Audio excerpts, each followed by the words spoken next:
og núna erum við að taka upp og ég ætla að fara svona yfir efni, að renna yfir efni sem er fyrir þetta próf.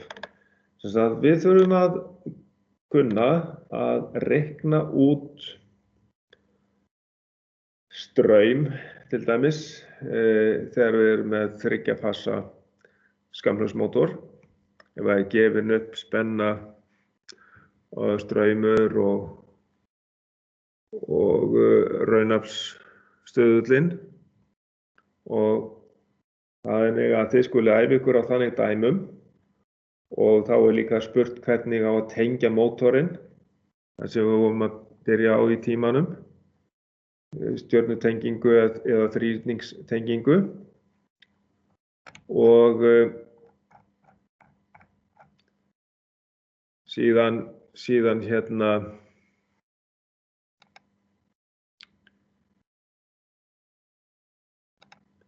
þá þurfum við að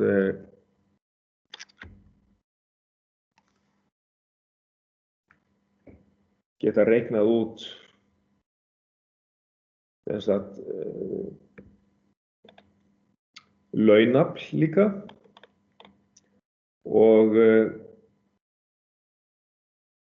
ef hérna við fáum nógu mikið gefið af öllum upplýsingum, sem sagt við þurfum náttúrulega annaðhvort að geta reiknað út eða það er gefið fasvikið sem að hann veldur og þá skulum við líta á dæmi sem að við höfum verið með í því sambandi og þá er þessi dæmi hérna að hér er til dæmis beðið um að reikna launafl sem að viðkomandi mótor tekur við mállestun.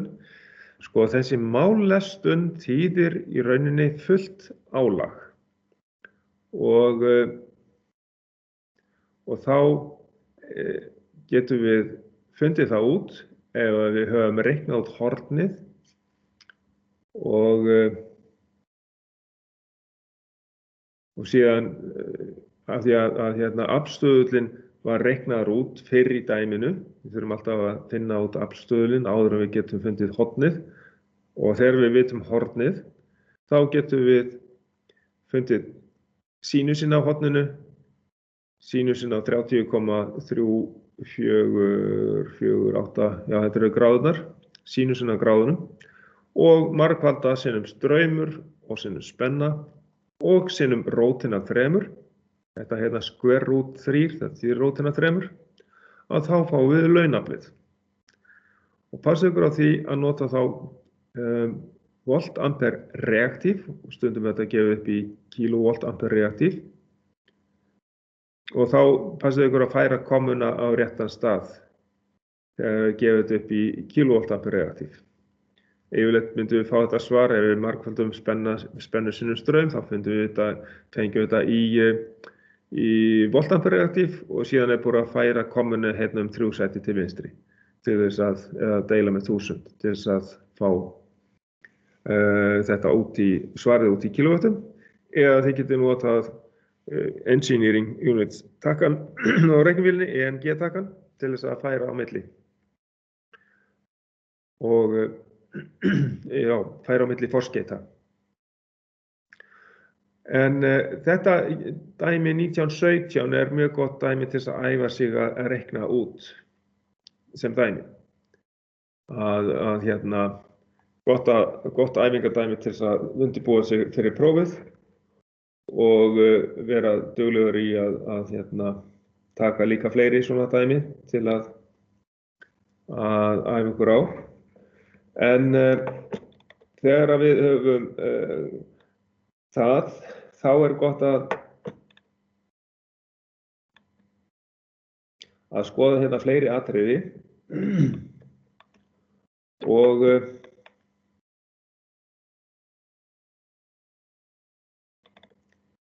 það er til dæmis hérna að ef við myndum fá gefin upp snúningshraða við mótor. Segjum að við bætum við hérna lið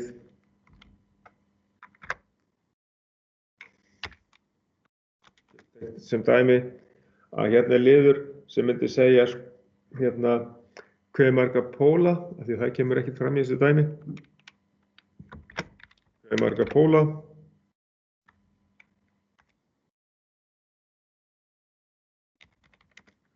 hefur mótor með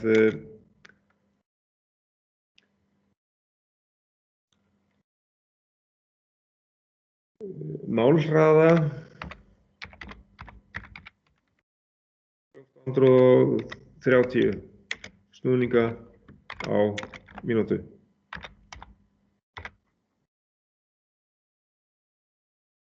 Já, gætum við fundið þetta út?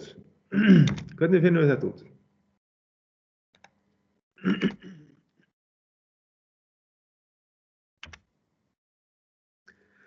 Við þurfum að reikna út fyrst sem sagt hvað gæti hann verið mörg pólpör. Við höfum formúluna F sem sagt fyrir samfastasnúningshraða NS sama sem F sinnum 60 deilt með litla p sem pólpara fjöldi. Og ef við berum niður í töfluna einhvers staðar, segjum við erum með 50 rið, það verður náttúrulega gefið. Það er á leiðir að við erum með 50 rið sinnum, segjum við bara innan sviga hérna, svo við veitum hvað ég er að tala hertz. 50 rið sinnum 60, þetta er stöðullinn í þessari formúlu, deilt með pólpara fjölda. Ef við segjum deilt með 2, já, ef við myndum segja deilt með 1, þá myndum við fá út 3000, 5 sinnum 6 er 30 og þetta eru 3000, 50 sinnum 60, það er 3000. Mótorinn myndi þurfa að lækka alveg niður í 1430 snúninga, það var alveg rosalega mikill munur. Við höfum líka töflu sem ég ætla að benda ykkur á en á efni, þar sem að við sjáum sem sagt snúningshraða við ákveðið pólafjölda. Og prófum okkur þá áfram með 2 pólpör. Þá fáum við 3000 deilt með 2 pólpörum. Deilt með 2 pólpörum, þá fáum við 1500 snúninga á mínútu.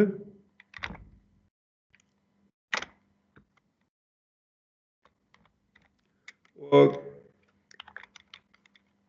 þessi tala hérna, hún er rétt undir 1500 snúningum. Sem sagt 1430 snúningar. Þá erum við með skreikunna 70 snúninga við fullt álag. Það er ósköp eðlilegt. Svo að svarið hérna eru ekki 2 pólpör. Þetta er hérna 2 pólpör. Það heldur, það var beðið hve marga póla. Þá er þetta 2 sinnum 2 eða hann er með 4 póla. Og það er svarið. Þetta væri svarið við þessari spurningu. Hve marga póla hefur mótor með málhraða 1430 snúninga á mínútu? Hann er með 4 póla. Það er bara að finna samfastasnúningshraða sem er rétt undir, sem að er rétt yfir málhraðanum. Sem sagt, hraða við fullt álag. Það er málhraði. Ok, þetta var það. Hvernig við finnum það út? Allt í góðu. Þið skulið spyrja mig ef þið eru ekki vissir þetta. Og síðan hérna ýmislegt sem að við varðandi mótora. Til dæmis við vorum að læra líka pólskipta mótora. Til hvers notum við pólskipta mótora? Sem sagt við erum með 2 pólpara og hins vegar, eða 2 póla og 4 póla hins vegar. Hvað erum við að gera? Jú, við viljum fá mismunandi hraða. Þess að minni hraða og meiri hraða. Það eru pólskiptir skammhlaupsmótorar. Og þeir voru hérna í kaflanum. Hérna, það var Dalandermótorinn til dæmis. Og við vorum til dæmis hérna með 2 póla eða 4 póla mótor. Og það eru 2 tegundir af svona 2 hraðamótorum eða pólskiptum mótorum. Það er sem sagt svona Dalandermótor eða mótor með 2 aðskildum vöfum. Þannig að þá eru þeir rauninni bara 2 mótorar inn í sama mótornum.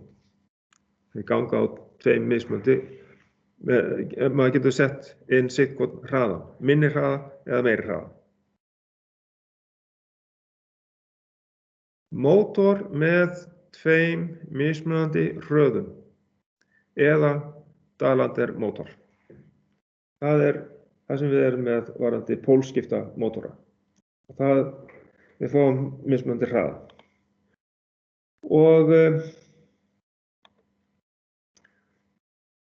svo skulum við skoða eina tegund í viðbót. Það er bara, ég fer nú ekki að spyrja hann. Það er hérna sleituhringjamótorinn, en hann bara að þið viti að hann er með undnum snúð og það eru tekið út frá sleituhringjum út í mótstöður til þess að ræsa hann og svona hraðastýra honum með einhverju leyti. En það sem ég ætlaði að athuga, það var sem sagt stjörnuþríhyrningsræsingin næst. Varðandi ræsingu mótora. Þegar að við erum með mótor sem tekur mikinn straum í ræsingu, þá getur það verið svolítið þungt fyrir rafkerfið að fá allan strauminn í beinni ræsingu fyrir mótorinn. Við notum stjörnuþríhyrningsræsingu eða mjúkræsingu til þess að minnka ræsistrauminn. Og hvað gerum við rauninni með þessu? Hvað erum við að gera? Þessar aðferðir, 2, stjörnuþríhyrningsræsing og mjúkræsing, þessar 2 aðferðir eiga það sameiginlegt að við lækkum spennuna í byrjun. Við lækkum spennuna til þess að fá minni ræsistraum. Og straumurinn, hann dettur niður í 1/3 miðað við beina ræsingu.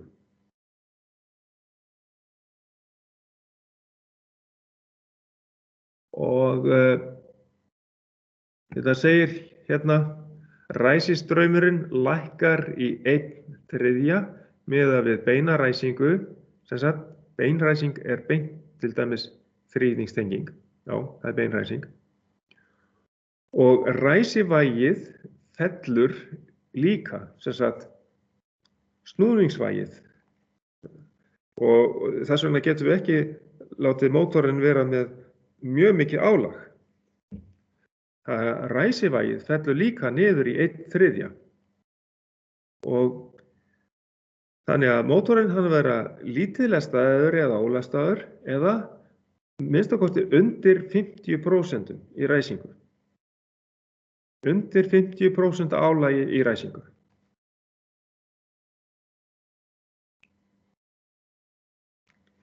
Þetta er það sem við þurfum að vita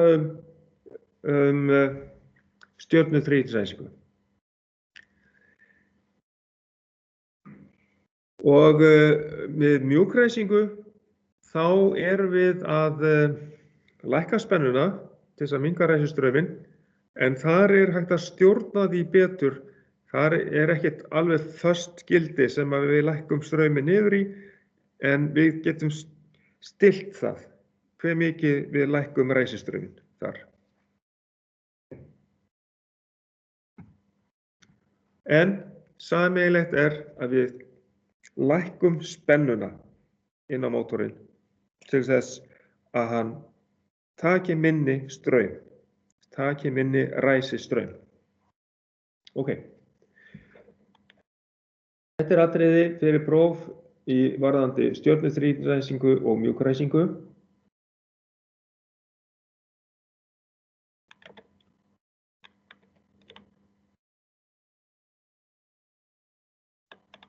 Og síðan aðeins varðandi vægiskúrfuna fyrir mótorinn. Og ég var með einhver dæmi í þessu. Já. Það fara hérna að ná í. Já. Það fara að ná í það, aðeins varðandi þessa mismunandi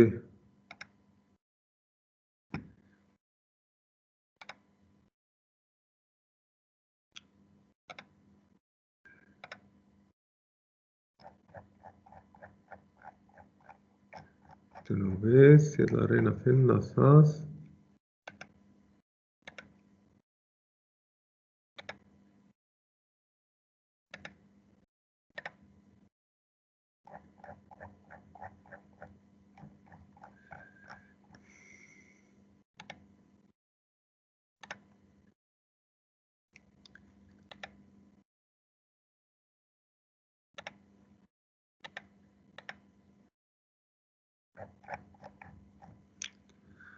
Já.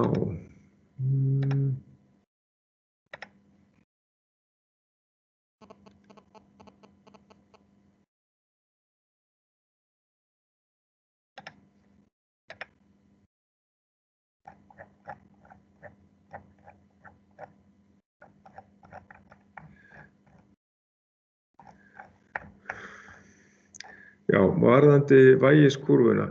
Ég ætla að finna það, en ég tek fyrir sem sagt, mjúkræsin betur fyrir síðasta prófið, en hérna bara aðeins mynd af mjúkræsinum og en hérna ég ætla að fara aðeins í vægiskúrfuna. Það reyna að finna hérna vægiskúrfuna sem að við vorum að fara í síðast. Ég held að ég hafi við hérna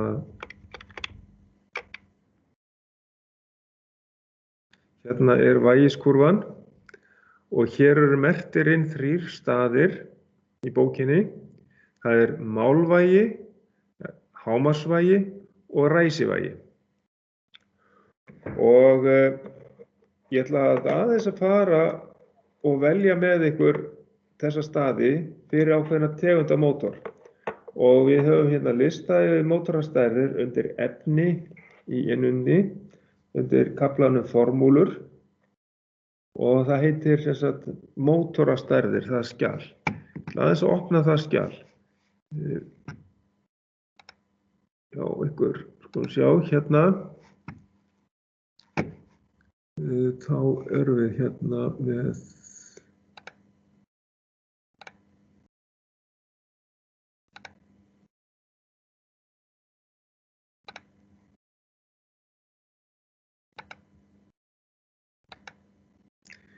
hérna höfum við efnið. Hérna innan og efnið og undir formúlur þá hérna mótorastærðir, það hérna neðst.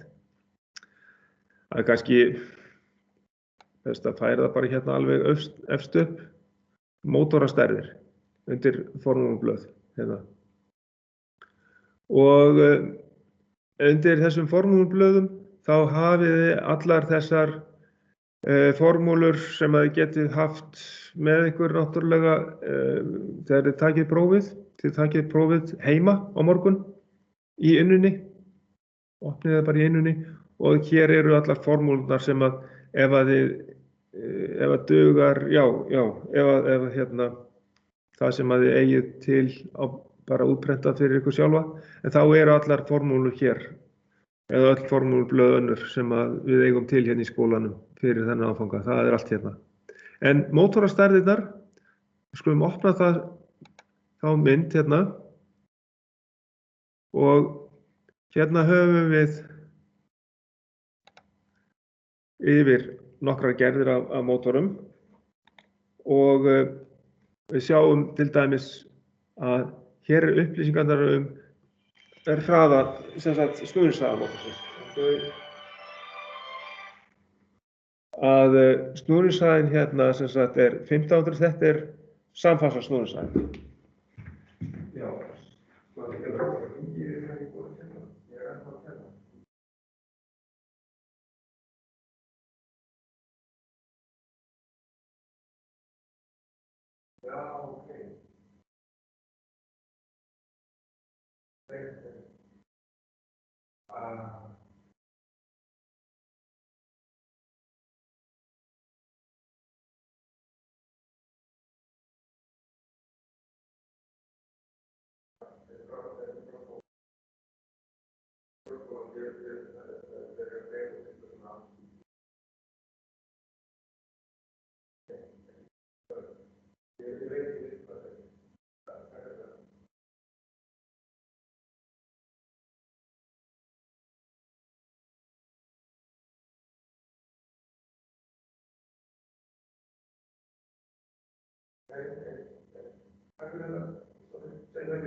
Já.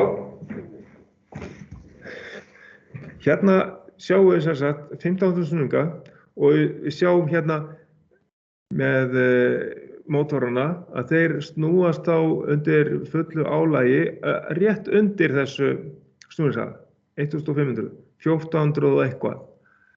Sjá hérna til dæmis, speed er mín. Þetta er dálkurinn, það sem við sjáum sem sagt, hvað mótorarnir fara niður í mikinn snúningshraða frá samfasa snúningshraðanum, frá 1500. Og í minnstu mótorarnir þeir fara niður í 1365 en yfirleitt er þetta 1400 eitthvað. Og við sjáum hérna, þannig að það sem við vorum að fara yfir áðan, að reikna út hvað margir pólar og við enduðum á því að reikna það út að þetta voru 4 pólar. Og við vorum með mótor sem var kringum 1430 til 1,5 kW hérna, 1430. Það var akkurat þessi mótor kannski. Og þá hérna sjáum við það að þetta eru stærðir sem eru mjög nálægt hvor annarri. Þannig að þið hafið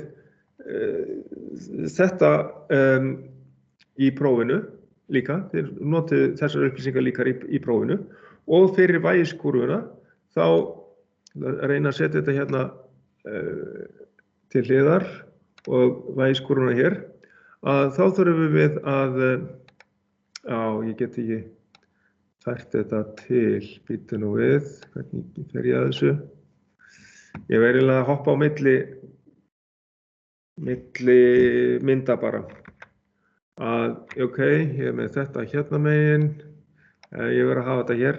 Ég ætla að fara yfir í myndina af þessu hérna. Sem sagt, nú ætla ég að taka einhvern mótor sem að hérna og finna út ræsivægi, hámarksvægi og málvægi.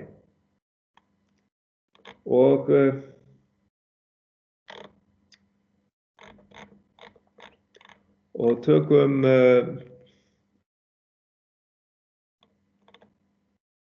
sem dæmi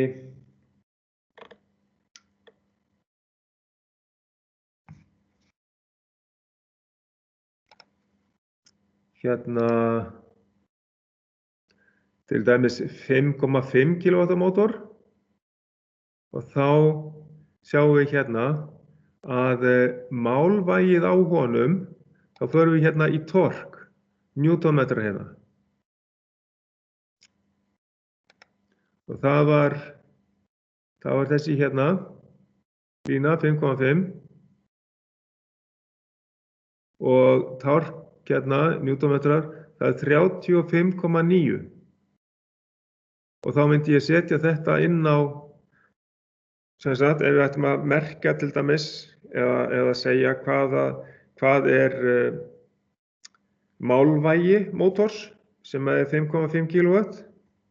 5,5 kW hérna úti og málvægið, sem sagt, Tn, T nominal í newtonmetrum, það er hérna í þessu hérna, og það væri þá 35,9 newtonmetrar. Þá myndum við svara því þannig. Við getum bara sett inn hérna að málvægi sem 30, það var það hérna 35,9. 9 newtonmetrar. Ok. Og síðan hérna sjáum við að í listanum hérna, þá erum við með TI eða TMS, sem sagt, þetta er ræsi vægið á móti málvæginu, þetta er sem sagt hlutfallstalan, MS deilt með MN. Það er hérna skrifað fyrir ofan, þetta TI deilt með TN. Og þetta er margföldunarstöðull 1,7 sinnum 35,9 til þess að finna út ræsivægið. Þá segjum við hérna ræsivægi er þá sama sem 1,7 sinnum 35,9 sem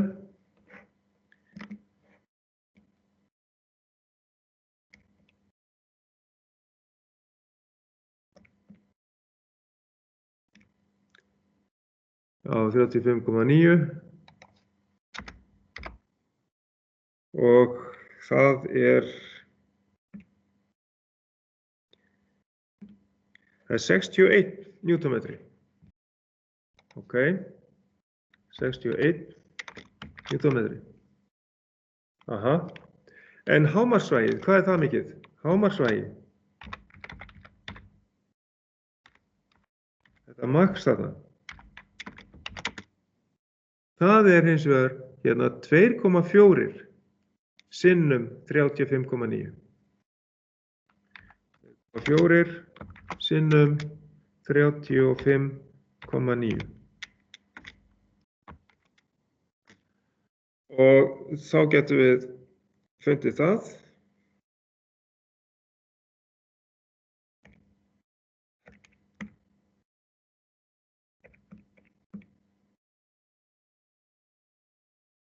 Og þá fáum við út 86 newtonmetra rúma.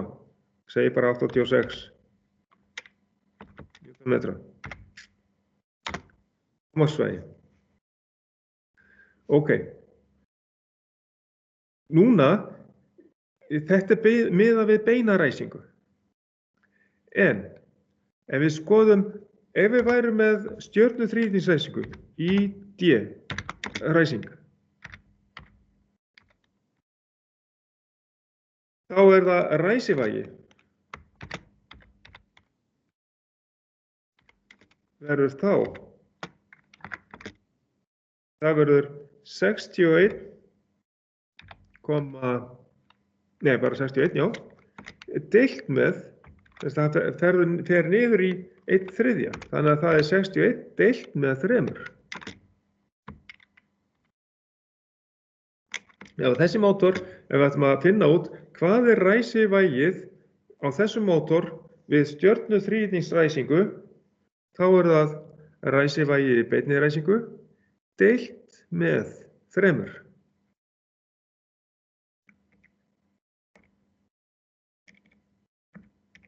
61 deilt með 3.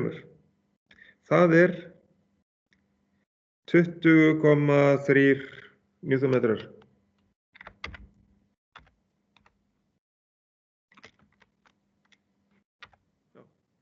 Það er svolítið undir hérna málvæginu, 35.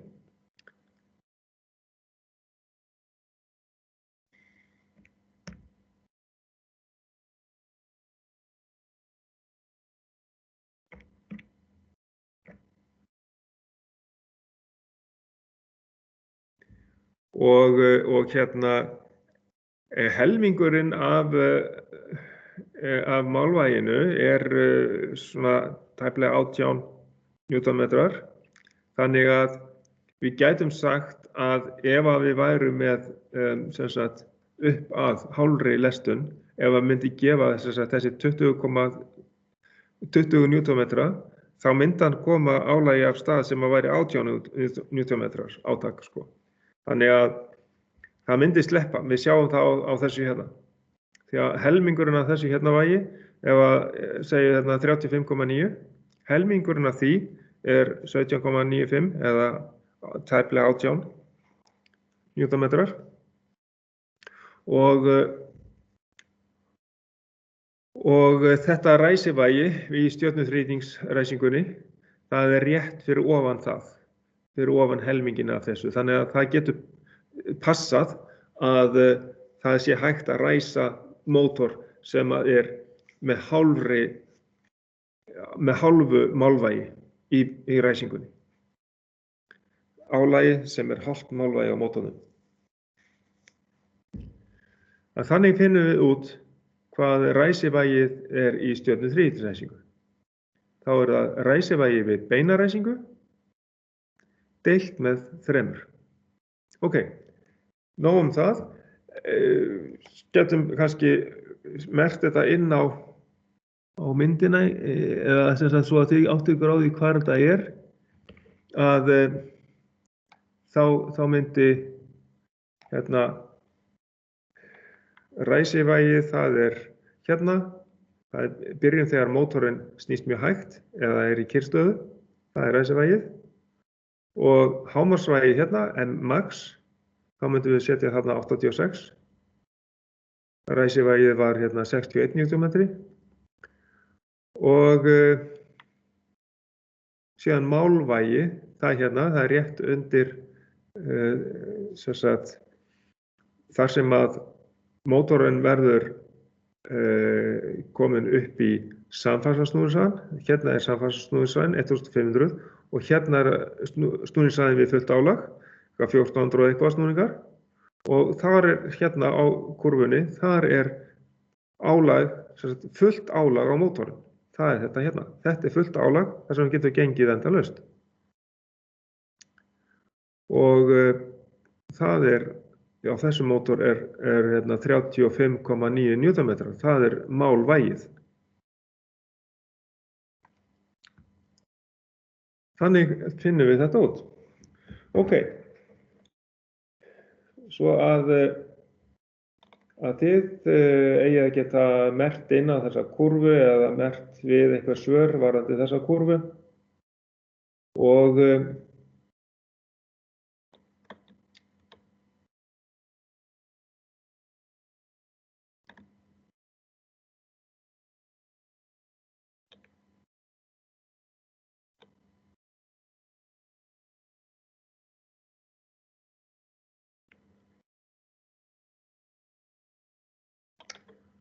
hvað staðirnir á þessari kurvu eru kallaðir.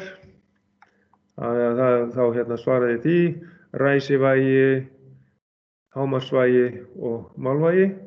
Það þekkið þessa staði. Og síðan hérna það getið hérna reiknað út þessi þessi gildi eins og ég var að fara yfir hérna. Og síðan er hérna varðandi stjörnuþrýstingsræsinguna aftur sem að ég fór yfir áðan. En ég ætlaði að tala líka í hvaða röð þessir rofar koma inn. Við skulum sjá. Það er hérna inn í þessu skjali hérna. Í hvaða röð koma segurofarnir í stjörnuþríhyrningsræsingunni? Því að við erum búin að fjalla svolítið hvernig við fáum fram þessa stjörnutengingu og þríhyrningstengingu. Skoðum það bara aftur. Hvernig virkar þessi rás? Förum aðeins á tengibrettið, skoðum það. Hvað gerir hún í rauninni? Jú, að hún tengir fyrst mótorinn í stjörnu svo að verði lægri spenna yfir hvert vaf og að mótorinn taki minni ræsistraum. Þannig að stjörnutengingin er sett fyrst og síðan þá er fyrst 2,2, U2 og VAF2 tengdir saman. Það er kallað oftast neðri endarnir hérna á mótornum, á tengibrettinu. Og síðan eru þeir tengdir svona þvert yfir U1 í 2,2, VAF1 í U2 og 2,1 í VAF2. Beint hérna yfir.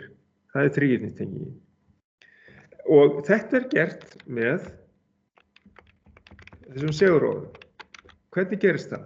Jú, fyrst kemur K1, það er höfuðrofinn, inn og helst inni allan tíman meðan mótorinn er í gangi. Með K1 kemur stjörnutengingarofinn K2. Hann tengir saman alla þrjá endana hérna, 2,2, U2 og VAF2 saman. Þá fer mótorinn fyrst í stjörnu. Fær minni spennu, tekur minni ræsistraum. Svo er smá tímaliði hérna í rásinni.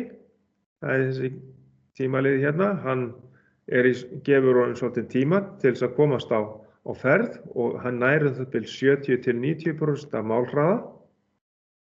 Og þegar hann er komin hættur að auka við hraðan, þá fer K2 út og K3 kemur inn í staðinn og tengir þríhyrningin, beint hérna yfir. Svo að við getum skrifað þetta hérna upp, kannski beint hérna fyrir neðan, að í hvaða röð það gerist, að ræsing, það er K1 og K2 inn, byrjum á því, og helst inni allan tíman, svo kemur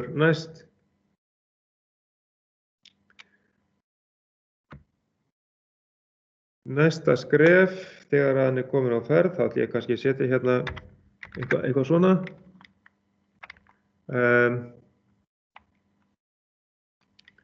Og eftir að hann er komin á ferð, þá gerist það næst að K2 fer út. Og K3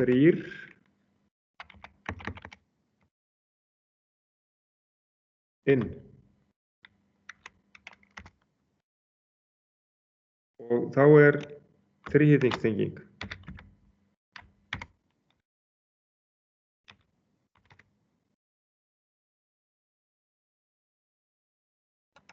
Þetta hérna er stjarna fyrst. Stjarna. Síðan fer K2 út, þá fer stjarnan út og K3 kemur inn. Já, af hverju næði þessu ekki hérna? Já, ég ætla að minnka stjörnuna aðeins hérna.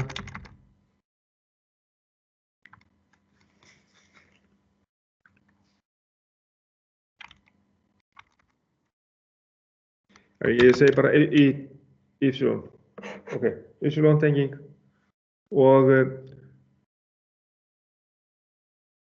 síðan hérna fer K2 út. Það næsta sem gerist er að K2 fer út og síðan kemur K3 inn og tengir þríhyrninginn. Þannig að fyrst koma inn K1 og K2, svo fer K2 út og K3 kemur inn. Þetta röð, ef við erum að segja í hvaða röð koma rofarnir í ræsingunni. Þá þetta röðin.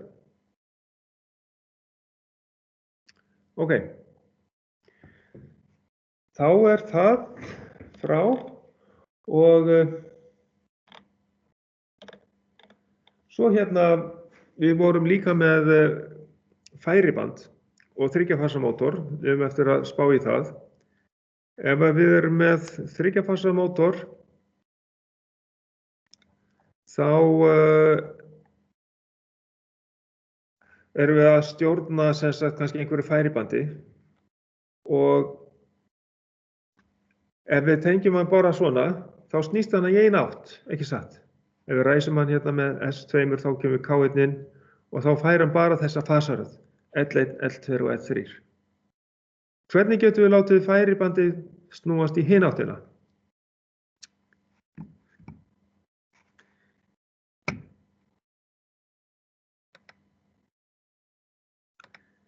Já, það góð spurning. Skulum sjá, það að færa þetta yfir. Að finna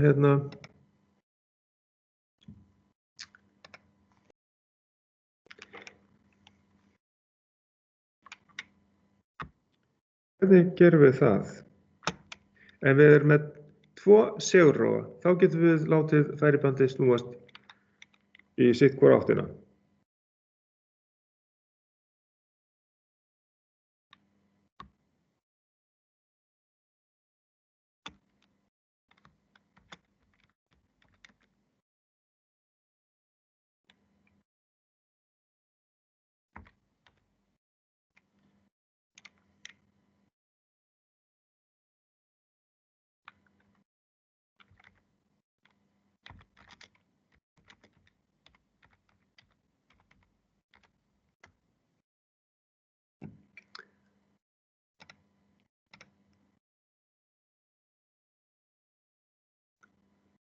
Og já, við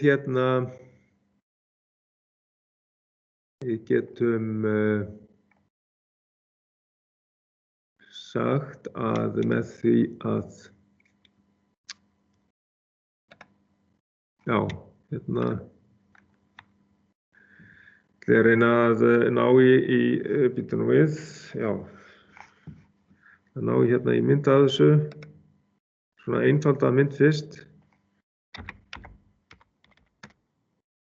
og ég fæ snipping tool. Sjáið þið. Með því að víxla fösum þá fáum við hina snúningsáttina. Ef við segjum að efri myndin segir okkur að snúningsáttin á 3-fasa mótornum var réttsælis með því að L1, 2 og L3 tengdist en nú búið að skipta út þessum tengingum inn á mótorinn að L3 fer núna inn á tengingu 2 og L2 kemur inn á tengingu 3. Þá fer mótorinn í hina áttina. En hvernig gerum við þetta með segulrófum? Það örugglega hægt að sjá það einhvers staðar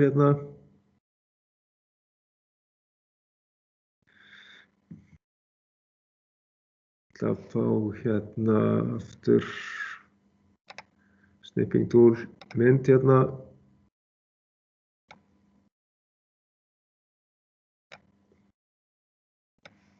höfum við þetta alltaf stór mynd. Já. Sko, hér höfum við að við erum með 2 segulrófa og við fáum fasaröð beint frá L1, 2 og 3 beint niður á U, VF og 2V. Þetta á nú að vera öðruvísi merkt samkvæmt okkar merkingum en þetta svona aðeins annar staðall sem á ferðinni. sem við lendum oft í þegar við leitum að svona myndum. Við sjáum hérna að segurofarnir eru tengdir alveg eins og ofanverðu. Þeir fá L1, L2 og L3. En hvernig gert hérna neðanverðu? Þá víxla L1, hann fer yfir á L, það sem áður var L3, kemur hérna inn á tvöfaldar. Með því að setja inn K2, þá fær mótorinn víxlun á endunum, endafösunum, og þá fer hann í hina snúningsáttina. Three-phase mótor, reverse, forward. Þannig með tveimur segurofum gefum við sitt hvora fasa röð inn á mótorinn og þá snýst mótorinn í sitt hvora snúningsáttina. Ok, þetta aðferðin sem við notuðum við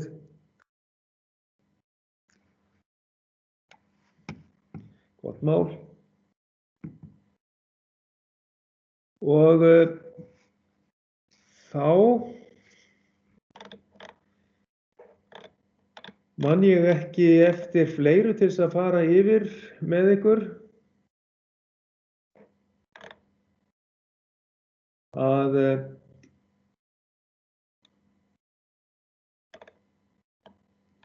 við erum búin að fara í ýmislegt varðandi þetta, en eitthvað fleira varðandi varnarbúnað í mótorum. Til dæmis hérna erum við líka með eitthvað sem merkt F2, yfir álagsvörn, og þá getum við spáð á hvaða straumgildi eigum við að stilla þessa yfirálagsvörn hérna.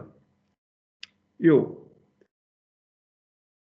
við hérna þurfum að stilla hana á málstraum mótorsins. Sem sagt, straum við fullt álag á mótornum, það sem stendur á mótornum. Þá við viðkomandi spennumerkingu líka. Þannig að straumurinn sé réttur, að það sé málstraumur mótorsins. Og ef við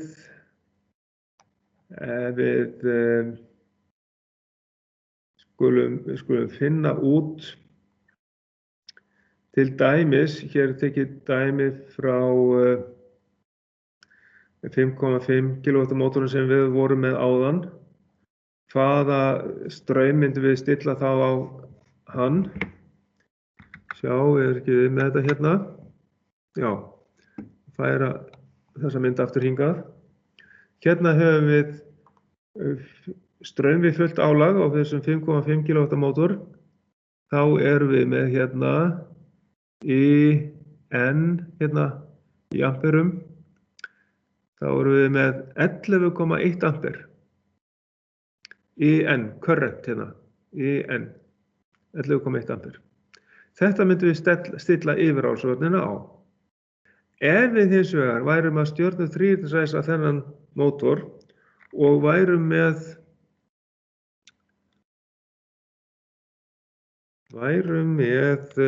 þessa tengingu hérna, þá yfirálsvörnin inn í fasastraum mótorsins. Þá ef að hérna yfirálsvörnin væri hérna fyrir framan, hérna fyrir ofan, þá myndum við stilla á málstraum sem 11,1 ampere. En eins og hún hérna, þá þurfum við að setja á fasastrauminn. Hvað fasastraumurinn? Ef að straumurinn 11,1 ampere, þá segjum við 11,1 ampere, 11,1 deilt með rótinni af 3. Sama sem, þá myndum við stilla á 6,4 ampere, því að það fasastraumur. Ef að yfirálsvörnin staðsett inn í fasastraum mótorsins, þá að segja málstraumur deilt með rótina af 3.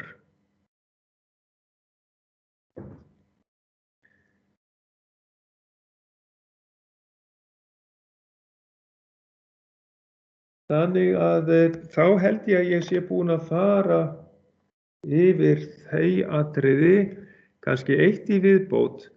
Við erum að tala um yfirálsvörnina. En hvað þurfum við að setja sem varnarbúnað fyrir mótor? nóg að setja yfirráðsvörn? Nei, við þurfum líka skammhlaupsvörn og þess vegna þurfum við að setja annarkot bræðivör eða sjálfur. Hérna sjáum við sjálfar. Þetta er 3 póla sjálfar. Það getur verið að séu sýnt hérna bræðivör einhvers staðar. Jæja, hérna er 3 póla sjálfar og hérna eru reyndar bara bræðivör fyrir stýrirásinni. En það gæti líka verið bræðivör í kraftrás mótors, þess vegna einhvers staðar.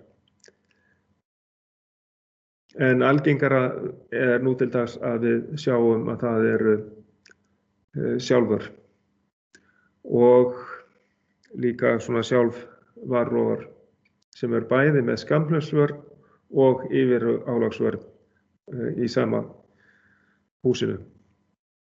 Og þá er í rauninni 3 þættir inni í svona rofa. Það er náttúrulega þá rofinn sjálfur, það er skammhlaupsvörn og yfirráðsvörn. Það er líka í þessari sjálfvarinu, þá er líka yfirráðsvörn, en hún er ekki eins nákvæm og er stillt ofar heldur en þessi yfirráðsvörn hérna. Þetta er bara yfirráðsvörnin, ekki með neinni skammhlaupsvörn. Hér getum við stillt á hámarksstraum mótorsins. Á málstraum mótorsins. Akkúrat. Heyrðu, þá hugsa ég að ég sé búinn að fara yfir flest atriði sem að ég ætlaði að spyrja í þessu prófi. Hvað segið þið? Eruð þið með einhverjar spurningar?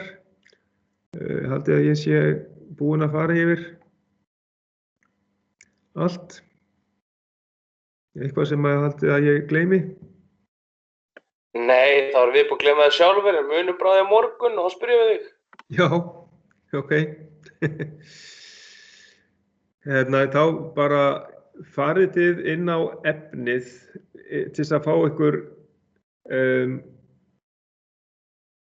alls konar formúlblöð og fáið ykkur þessa töflu hérna líka sem ég ætla að hafa hérna, þessa töflu hér, svo að þið séu með hana til taks ef að kemur spurning einhvern af þessum mótorum hérna. Og alls konar formúlur hérna hérna á innunni, var ég með innuna hérna, já, hérna var ég með innuna og þarna í þessu kaflaðum formúlblöð þá erum við með, já, þó sé formúlum fyrir 453, það er ágætis líka og þannig að þið eru hérna með ýmsar formúlur sem að þið hafið aðgang að hérna. Og síðan líka hérna skilgreiningar formúlutákna. Þannig að þið séu með líka að þið séu ekki að ruglast á einhverjum einingum til dæmis. Eins og til dæmis með S-ið sýndaraflið, það er voltampere einingin, raunaflið P, það er 2 og launaflið, það er Q-ið, formúlutáknið og einingin er voltampere reaktív, litla r, ekki gleyma því. Svo að þið hafið einingarnar réttar ef að þið þurfið að skrifa þær einhvers staðar inn. Það er alltaf gott að hafa það á hreinu. Þannig að hér er blað líka svona formúlutákn og einingatákn fyrir hugtök og heiti í ritstjórnarsrásum. Annars þá held ég að ég sé búinn að fara yfir það efni sem að er þarna á ferðinni og ég ætla aðeins að slökkva bara á upptökunni og já, býtum nú við, ég ætla að fara hérna í þetta og stoppa recording.